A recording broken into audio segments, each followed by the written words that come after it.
এরকম একজন এমপি হতে চাই, ক্ষমতায় থাকলেও যেরকম বাড়িতে মাথা উঁচু করে বাঁচবো, কোনদিন যদি ক্ষমতার আসনে নাও থাকি তার থেকে বেশি মাথা উঁচু করে বাঁচবো।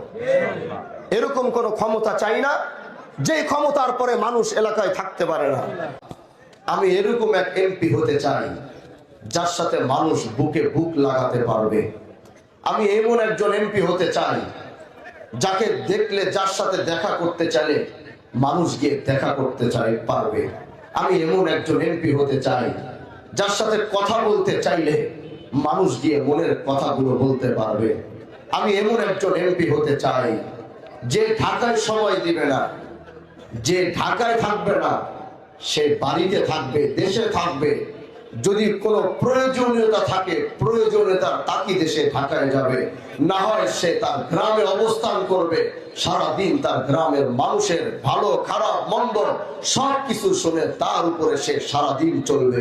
এমন একজন এমপি আমি হতে চাই ভাই। আমি এমন একজন এমপি হতে চাই যে শুধু শিবচর থানার ক্ষেত্রে, শুধু শিবচর থানায় নয়, আমি এমন একজন এমপি হতে চাই বাংলাদেশের পার্লামেন্টে 300 এমপি বসে থাকবে। সেই 300 এমপির ভিতরে এই কথা অহংকার হয়, আবার অনেকে মনে করবেন, কিন্তু আমি বলবো এটা আমি অহংকারের সাথে বলছি না। এই 300 এমপির মধ্যে আমি হানজালাও একজন থাকবো।